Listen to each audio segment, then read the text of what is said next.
Hello everyone, this is Al-Fadi and I want to welcome you to episode 2 of the search for Muhammad. And if you've watched our introduction last time, you would have noticed that we are taking a very unique approach by way of doing a historical, if you wish, criticism of the notion that Muhammad, the Prophet of Islam, as we know him, existed in a place where the sources of Islam tell us, at the time when the sources of Islam indicated, and also went to the places that the sources of Islam have taught us. However, many new evidence, discoveries, and even ones from the past are starting to point to a very peculiar set of locations, geographical locations that is, and also historical contradictions. In fact, last time I thought Dr. J did an excellent job in pointing out the geographical tension between what we're finding today in connection to possibly, let's call him the real Muhammad, versus the traditional Muhammad. Vast distances between locations where his biography was established, his hadith began to get compiled, and many other things as well. But on top of this, what I wanted to focus on today, along with Dr. J, is the issue also of the origin of the Quran. With that in mind, Dr. J, what about the Quran? Well, this is the same problem that we found with traditions. Yeah. We talked about the man, we want to talk about the book. You've got to do that. If you're going to talk about the man, you've got to go with the book. And the difficulty with the book itself was best put together by a guy named Dr. Shadi Nasser. Dr. Shadi Nasser is a graduate, a PhD from Harvard University. He now teaches at Cambridge University. I would suggest in the academic world, he's considered to be probably the foremost on this whole problem of the compilation, or well, let's call it the canonization of the Quran. In fact, let me go to the slides and let's just show what we now are finding. Dr. Shadi Nasser did a book back in 2012 where he talked about the 5 stages of canonization. And these stages, he's saying, existed from within the traditions. They tell us about these so we can actually put them out there for people to understand. But he didn't say that. He said what people aren't doing is they're not looking at each one of these canons to realize a completely different Quran is being introduced in every one of these stages. Let's look at the first one, which is the one we're familiar with, and this is the Uthmanic recension, 652. That's what the Islamic traditions claim. Right. Fascinating. He's writing a book per canon. He hasn't written a book about this first one. Why do you think he hasn't written a book about this first one? Well, I mean, it's quite possible he doesn't have evidence or manuscript evidence of that collection. Maybe there is some questions about the origin of the story itself.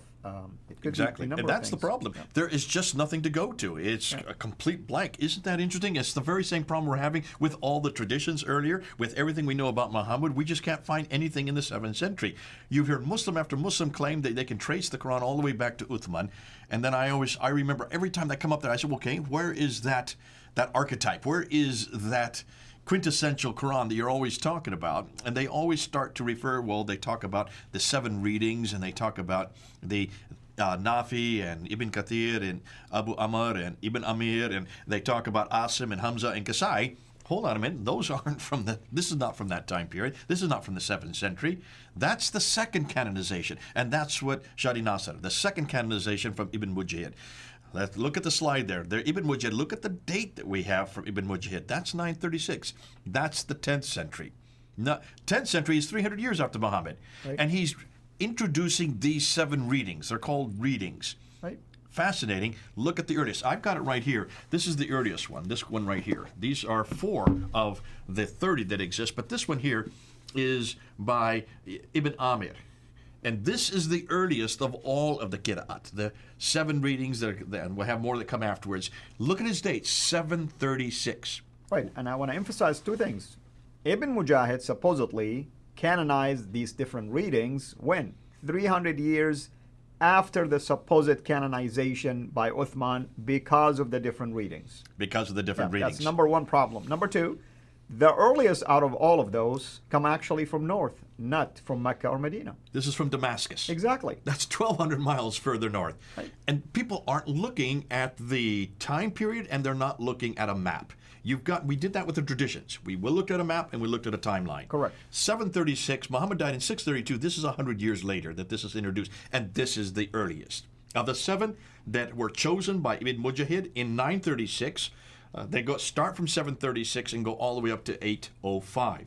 805 is the 9th century. So these are 8th and 9th century readings. But this is not all. Because then you have another guy. Let's go up to the slide again, and let's go to the third canon. And this is where he's introducing this other third canon. Now, how would you pronounce his name? Shatibi. Shatibi. Let's make sure you get it correct. Otherwise, I'll desecrate it with my American English, my American Arabic. So Al-Shatibi, he then takes and realizes that there were so many Qurans that were being introduced. According to Dr. Shadi Nasser, he says that there could be now he doesn't use the number. I'm looking, and just from all the inferences, there could be as many as 700 of these. 700 of these different, what we know as riwayats. These are different readings, different Qur'ans. Really, they're all different. And the word riwayah is peculiar, by the way, from an Arabic standpoint. It's almost like your storytelling. And that's exactly what they are. Exactly. So here he takes every one of these 7 readings that Ibn Mujahid had introduced in the 10th century, 936. He introduces, look at his date, 1194. That's the late 12th century. Late 12th century, he introduces 2 for each one of the readers. That now you have 14. So the chain now, he's establishing the chain of narration. Chain of narration, the transmitters, the riwayat. We're now up to 21. You think that would be too many, right? No, there's still more. Because I thought it's 1, right? That's right. There's supposed to be only 1. Isn't that what Uthman did at the very beginning? Only had 1, and he burned all the others? That's right. Let's go and see what Shadi Nasser does. Shadi Nasser, well, there's a 4th canon, and here's the 4th canon, Al-Jazari, or Jazari, however you want to pronounce it. Jazari, yeah. And Jazari, he then introduces 3 more readings of the readers. Each of those has 2 transmitters, the riots, and these are now 6. So 3 plus 6 equals 9. Add to the 7 plus 14, we have 21. That makes now 30 readings. But look at his date, 1429. That is the 15th century. And notice what he did. He added 3 more canonized readings. How in the world did he know about these canonized readings that even Ibn Mujahid did not include? Or that Al-Shatibi didn't even include. But you're talking about 3 of the ones that were above the 7. That's and right. Remember, Yasser Qadi always said this over and over. These are the creme de la creme. These are the best of the best. These 10.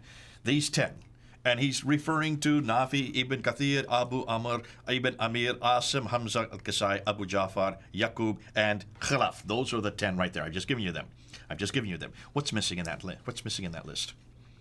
Well, missing Hafs. Hafs is the missing. One that everybody uses. Everyone uses today is this guy. Where is this guy in that list? Well, if this is the creme de la creme, the top, the best of the best, the 10 readers, he is not there. Interestingly, when did he come in? Well, actually, he was introduced by our good friend Al-Shatibi. He was the one that was not introduced till the 12th century. He is from 1196. Sorry, let me get that again. It's not 796, but he is introduced in 1194. Officially acknowledged. Acknowledged. Yeah. Then that's fascinating. Right. Let me ask you this.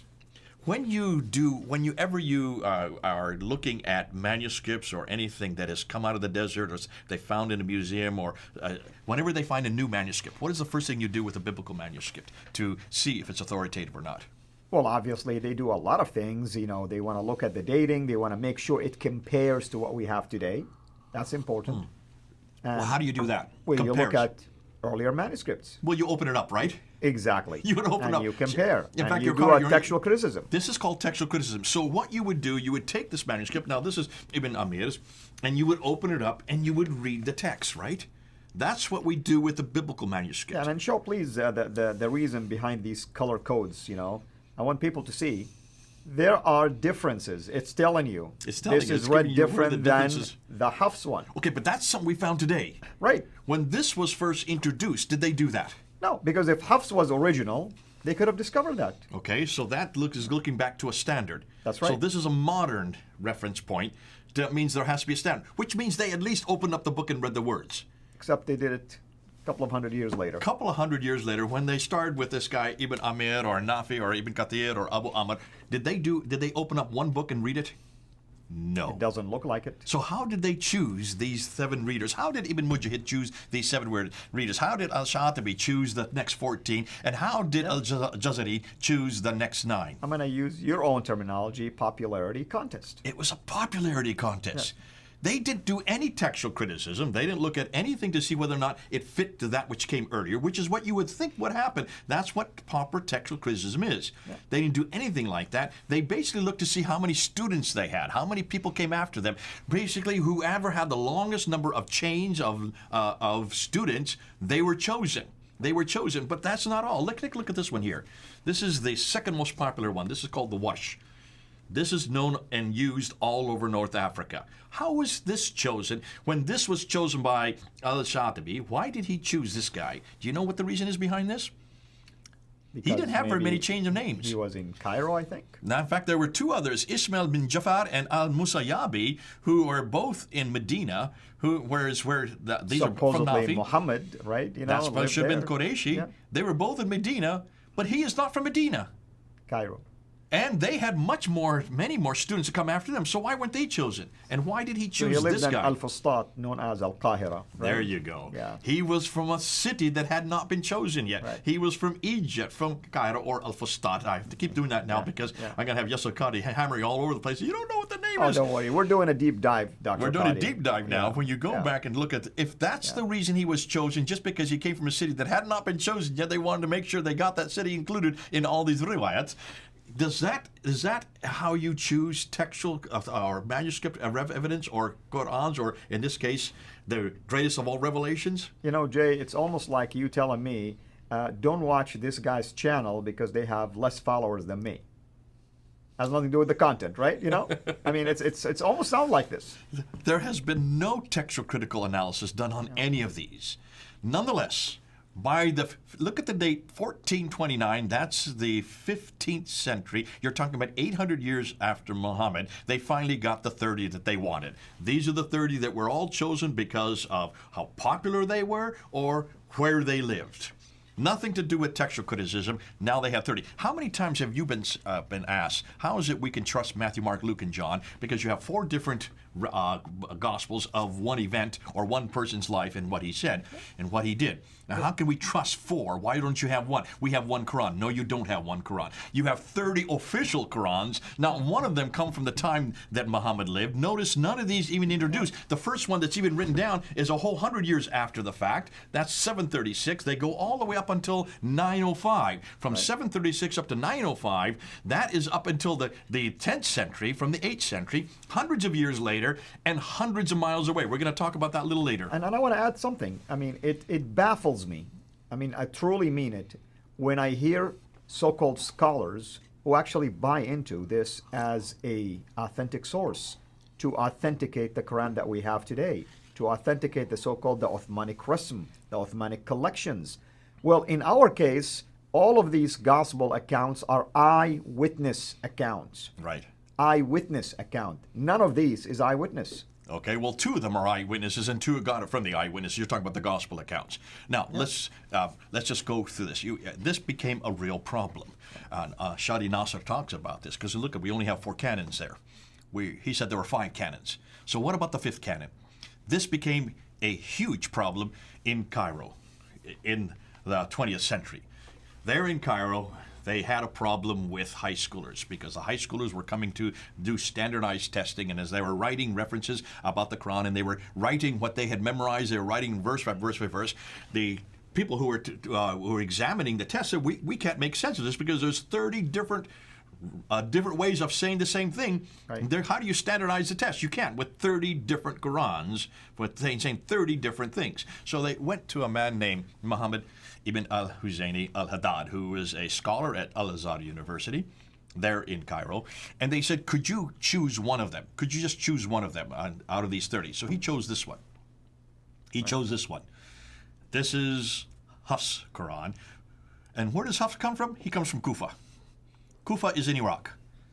Iraq is another not northern Another northern. We're going to get to that in the next next episode. So he chose one that didn't even come from where the Qurayshi dialect was introduced. But he doesn't even choose the guy that he should have chosen. He should have either chosen Nafi or Ibn Kathir or Ilis Abu Jafar. Those three, or their students or their transmitters from those three. Mecca, Medina, Mecca or Medina, because that is where the Qurayshi dialect would have been spoken. That's where Muhammad lived, and that's why Uthman chose that one and burned all the others. He burned all the ones from Basra. He burned all the ones from Kufa. He burned all the ones from Damascus and only retained the ones that he had there, Mecca, Medina. And what does Muhammad al-Hidad do? He chooses the wrong one. He chooses this one, which has nothing to do with Medina, is way up in Iraq, in Kufa, and this guy was known as a liar.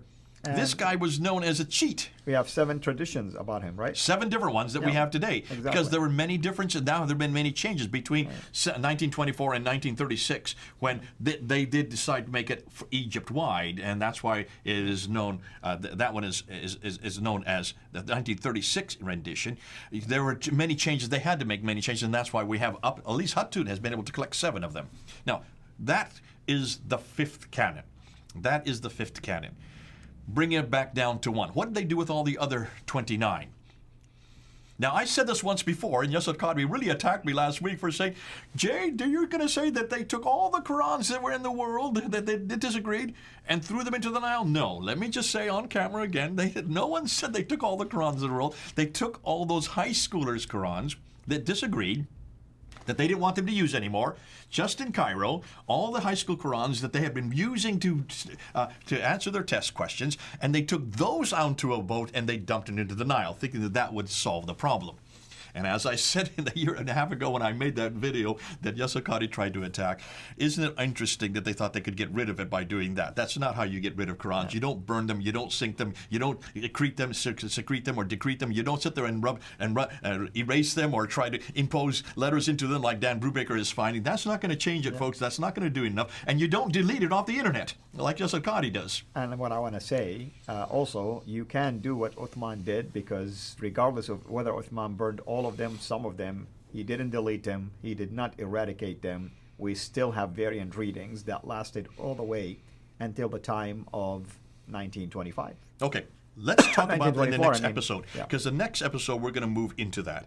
And that's so important, because once we get to the next episode, I want to unpack, there are problems with every one of these canons. But can you see, Shadi Nasser, who is now, the Muslims don't want to deal with him because he's such an intellect, he's such an academic. You don't touch him because of the fact that he is actually going back to the original tradition, and he's just bringing him down to layman's terminology so we can read them and then we can use them. I want to unpack and show you there are problems with every one of these canons. And for that, we are really thankful for the work that people like Dr. Shadi Nasser do, your work, Robert Spencer's work, and Dr. Brubaker's and others as well. Brother, thank you so much. We can't wait, of course, until we hear more in the next episode.